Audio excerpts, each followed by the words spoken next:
Luego de meses de discusión, intentos de sabotear el proyecto y presiones del Partido Comunista para que no se aprobara, finalmente se aprobó el TPP-11, el gran proyecto de libre comercio que se discutía hace meses y que ahora se acaba de aprobar en el Congreso chileno. Solo falta la firma de Boric para que se aplique. Y en gran medida esto es una enorme derrota para el gobierno, una enorme derrota también para el Partido Comunista, que trató todo lo posible para que se bloqueara, y también para sectores nacionalistas que también se oponían. Vamos a ver por qué todos ellos se oponían y vamos a ver también el detalle, dejando también claro que el TPP-11 es un tratado muy largo, con muchos elementos, muchos positivos y algunos que también son negativos, pero que voy a dejar un video en la descripción de este programa, en el cual ya analizamos ese tratado hace algunos años, pero que se aplica hasta la actualidad, por si quieren ver más detalles. Pero todo esto lo vemos a continuación. Antes, quisiera agradecer a los suscriptores Rodrigo Huidobro y Carlos Andrés Muchler, que se convirtieron en los suscriptores más recientes, es decir, hacer un aporte mensual al canal a través de la comunidad de YouTube. Así que muchas gracias, se los agradezco mucho. Gracias a aportes como el suyo y el de otros suscriptores, que este proyecto sigue adelante y se mantiene independiente. Así que si alguno de ustedes quiere hacer un aporte voluntario único por Flow, o por criptomonedas, o un aporte mensual por Patreon, o por la comunidad de YouTube, pueden decidir hacerlo mirando el comentario que se encuentra fijado abajo, y también pueden apoyar este programa comentando, dando like y compartiendo este video en sus redes sociales. Finalmente se aprobó el TPP-11, un gran tratado de libre comercio, y que en gran medida, para resumirlo de manera bien rápida, básicamente es un tratado entre numerosos países de la cuenca del Pacífico. Algunos ahora son Chile, que está ahí, Perú, Singapur, Corea del Sur, Japón, Australia, Nueva Zelanda, numerosos países de la zona, que hacen un gran acuerdo que tiene una serie de medidas. Ahora, insisto, el detalle de ese acuerdo es largo, es muy largo, y lo analizamos en este canal hace algunos años, pero se aplica porque el tratado es el mismo, ¿no? Y voy a dejar el video en el cual se hace ese análisis en la descripción de este programa para que puedan verlo con detalle si les interesa. Pero de manera más general, lo que incluye es una baja masiva de aranceles, que es un impuesto de entrada para productos que vienen del extranjero, y esto es muy beneficioso en gran medida para Chile en países como Corea del Sur, Singapur, Japón, que tenían todavía impuestos de productos que venían del extranjero. Con esto se eliminan, entonces en gran medida productos agrícolas, comida, agricultores, lo que sea a nivel de temas ganaderos, van a poder entrar en esos países, lo que abre los mercados. Ahora, eso tiene una serie de elementos positivos, que es más bien lo principal. Por un lado, ayuda a lidiar con los problemas económicos chilenos, porque ya habíamos visto que desde que empezó a aplicar el TPP y los países que lo afirmaron y aplicaron lo han empezado a usar, las exportaciones chilenas a todos esos países se desplomaron en un 36%, en mucho más de un tercio, y eso afectó a muchos emprendimientos, a productores y por lo tanto a trabajos de la zona, porque como era ahora más conveniente negociar entre los países que firmaron el TPP, Chile empezó a quedar fuera, y aunque tenía Chile acuerdos de libre comercio con algunos de esos países, no era tan profundo los acuerdos ni con aranceles tan bajos como el TPP. Porque hay algo muy importante. Uno de los argumentos que más se da por parte de aquellos que están en contra del TPP es que decían que ya había acuerdos de libre comercio con esos países. Y en muchos casos eso era así. Pero que haya un acuerdo no significa que tienes un acuerdo en todo. Podrías tener un acuerdo en que se baja un 1%, por ejemplo, los impuestos de entrada. Y tú dices, que ya tenemos un acuerdo. En cambio, el TPP los elimina por completo. Pero otros dicen, no, es que ya hay un acuerdo. Como si un acuerdo en algo significara que se han visto todos los detalles. Un argumento bien simple, pero que se usa bastante, ¿no? Y dentro de eso, en la práctica, una de las ventajas de la firma es que esto va a ayudar a recuperar temas económicos, porque especialmente en Australia, Nueva Zelanda y Canadá se habían desplomado las exportaciones chilenas porque empezaron a negociar entre ellos y dejando fuera a Chile porque entre ellos ya habían aprobado el TPP. Ese es un elemento importante. Ahora, otro elemento importante, más allá de ese tema práctico, es que se van a bajar mucho los impuestos. El TPP lo que hacía es miles de productos, elimina por completo los aranceles. O sea, cero impuesto para productos que entran entre los países que firman. O sea, lo que venga, por ejemplo, de Corea del Sur o Japón, en muchas áreas, va a entrar sin impuestos, y lo que llegue de Chile a esos países va a entrar sin impuestos. Ahora, en el caso de Chile es más beneficiado porque tenía muchos bloqueos, especialmente en el mundo asiático, con respecto a sus alimentos, y eso es positivo para la entrada, pero ayuda también en otro elemento práctico, que es que ayuda a diversificar las exportaciones. ¿Y por qué esto es importante? Porque Chile, de manera desesperada, y esto no se habla mucho en la prensa, pero en este programa insistimos porque es un problema a largo plazo que va a tener consecuencias gravísimas, Chile necesita venderle más productos a otros países que no sea China. más del 40% de todo lo que Chile exporta va a China. Dependemos de China, de un país totalitario, una dictadura y que cada vez trata de influir más en el mundo con políticas antilibertades. Entonces es muy importante empezar a enfocarnos en otros mercados para alejarnos de China. Y esto ayuda para eso. ¿Logra alejarnos por completo de China? No, pero ayuda, porque hace que nos enfoquemos más en países distintos al gigante autoritario que es el que controla China, el Partido Comunista Chino. Entonces está ese elemento, ¿no? Está ese elemento. Ahora, ¿por qué algunos se oponen? Porque tiene una serie de cláusulas. Por un lado hay un tema con las patentes que tiene elementos negativos que, insisto, todos esos detalles están en el video que voy a dejar en la descripción de este programa y que son elementos que tienen que ver con patentes y semillas que son negativos. Ahora, en el caso de Chile, esos elementos ya se aprobaron, son tratados que ya aplican, entonces en realidad son cosas negativas que ya están de antes, entonces esto no cambia nada en ese sentido. Pero por otro lado, uno de los elementos que más genera molestia tiene que ver con lo que llaman los tribunales de resolución de conflictos. ¿Por qué?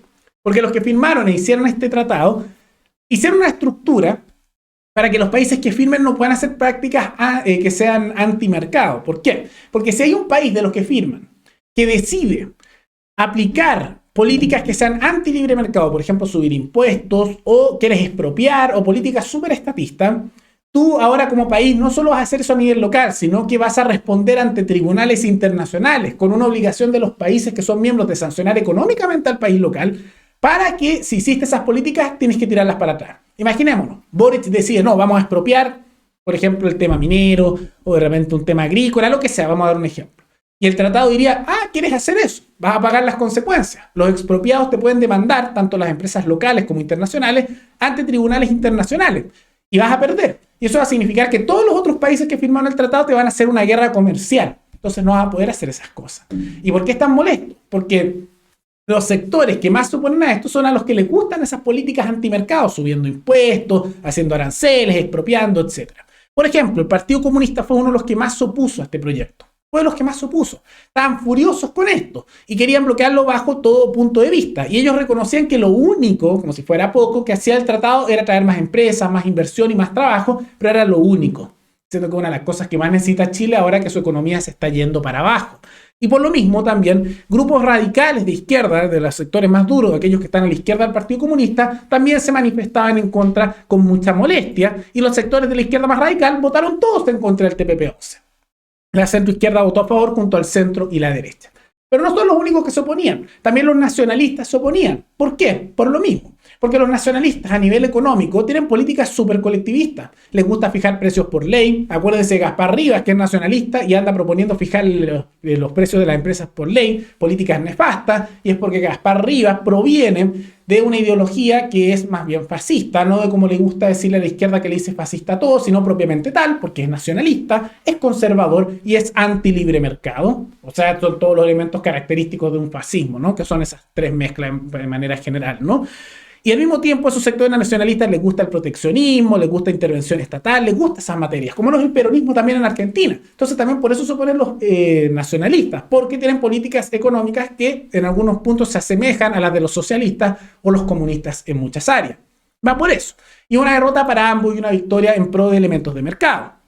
Ahora, se dice que se pierde soberanía en materia del TPP y efectivamente te quita soberanía el tema de que tu país no pueda expropiar, por ejemplo, o fijar los precios por ley, o hacer políticas así. Quita, claro, pero te quita la soberanía para tomar decisiones estúpidas. O sea, te quita la facultad a nivel país de tener políticas estatistas y negativas. Entonces, no sé, yo no lo veo como algo negativo, es un resguardo más ante los abusos que puede hacer el Estado con respecto a materias de mercado. Eso es lo que se observa, ¿no? Eso es lo que se observa dentro de todo, y en gran medida esto debería ayudar bastante a la economía chilena.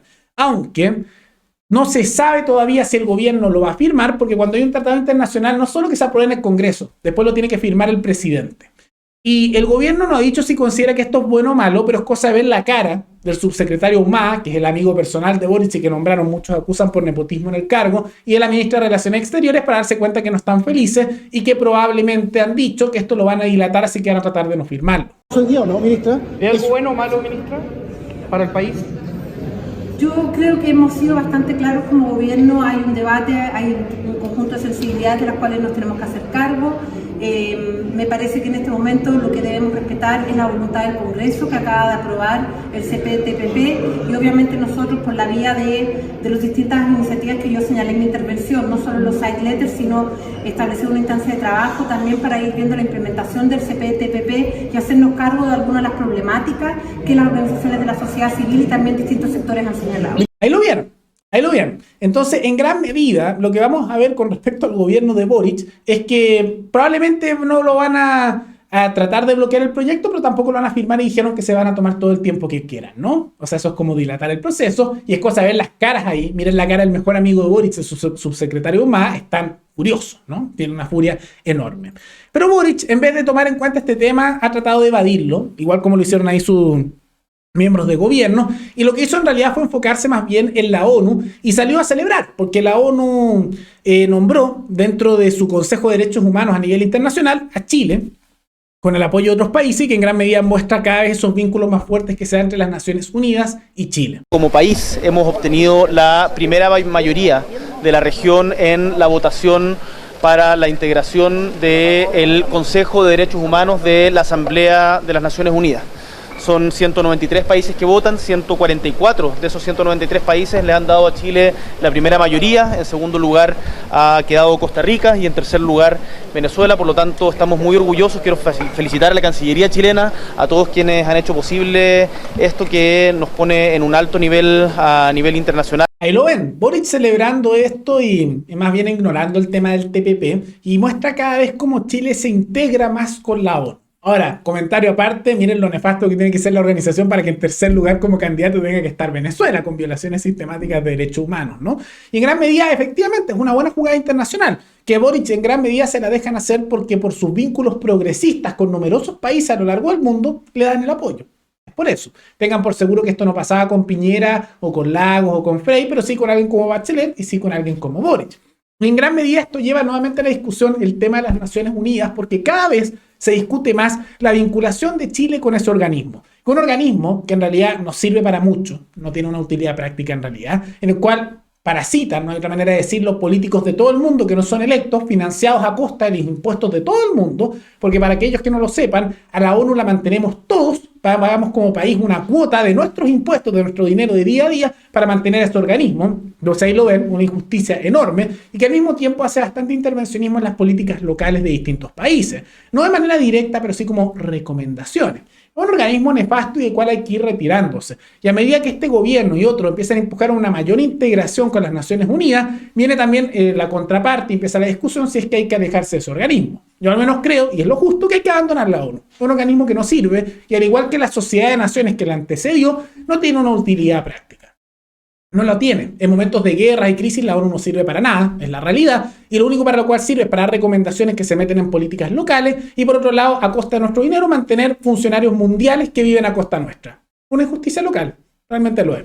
Pero ¿qué les parece esta situación? ¿Qué les parece la aprobación del TPP? Como también lo que estamos viendo asociado a la ONU y la victoria de Chile en Naciones Unidas. Todo eso coméntenlo abajo y recuerden que hay un video donde se analiza con detalle el TPP que está en la descripción de este video y que también pueden recomendar algún tema, alguna noticia para este programa a futuro. Nos veremos en el siguiente programa. Hasta luego.